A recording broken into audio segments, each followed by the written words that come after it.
Being a parent is a full-time job and a tough one at that. One of the biggest challenges is finding places outside their homes to spend quality time with their kids. Most venues like cafes feature customers with nothing but frowns to offer to children running out of control. For our news features tonight, Jeong-yeon introduces to us some unique spaces specifically designed to cater to the needs of families, especially mothers with little ones with excess energy level.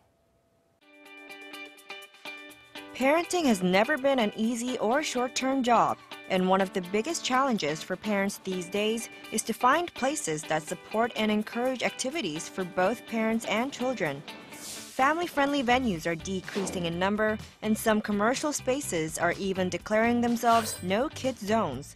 What is giving rise to such family and friendly attitude?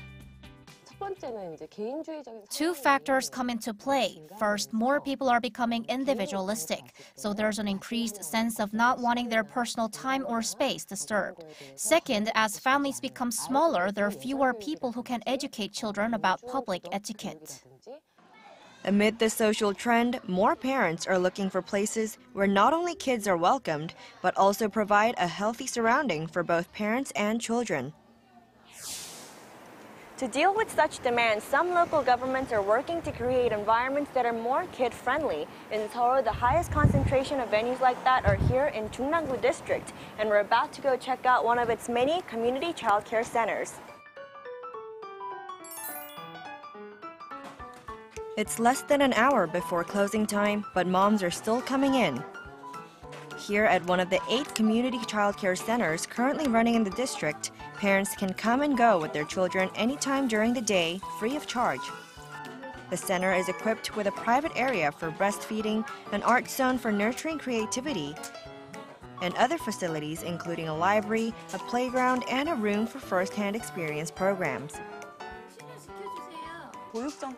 Our support center was founded based on the district's 5-year plan to create a family-friendly district. It's been running for 2 years now, but already more than 120 people use it every day. The district government is planning to open 8 more by the end of next year, so that there is one in every neighborhood. I usually go to the park or to kids' cafes with my children, but sometimes other people feel uncomfortable when the kids are noisy. So this is the only place I feel totally comfortable with my kids. We don't live too close by, but despite the distance, we come here often because the kids play better outside. But the kids' cafes near our house are very pricey. While these centers reflect the efforts of the government, a grassroots self-help movement by Korean women is also on the rise. Mother Center is one prime example. It was benchmarked from Germany's mother centers that started as a way to break through the isolation women often experience when they have children. It's a safe place for parents to not only mingle, but also learn new skills like pottery and calligraphy. The first time I came was for a knitting class. I loved that I could learn something while having my child on my lap. I could gain a sense of achievement and relieve my stress at the same time. Mothers can relate to each other about being a mom over coffee. I hope more centers can open up. Although there's freedom in choosing the programs at the center, there are also drawbacks from being a fully self-funded facility. The center runs on monthly fees from moms as well as profits from the cafe. But the monthly rent itself is expensive, so it's sometimes a struggle. We need all the support we can from the government. Experts say that the appearance of such centers reflect the parents' desire to spend more time with their kids, and these spaces provide an opportunity to see child rearing as a fun activity and not just a responsibility.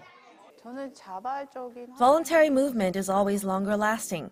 Government projects have to be standardized, which means forfeiting flexibility. The essence of these movements is for the parents to build trust amongst themselves, which is something the government cannot do. In order to relieve the burden of parenting, experts say that these grassroots centers would be the most stable solution. But in order for them to operate long-term, the government would have to provide more support while ensuring their autonomy and leaving it to the community to manage the centers in a way that benefits both parents and children.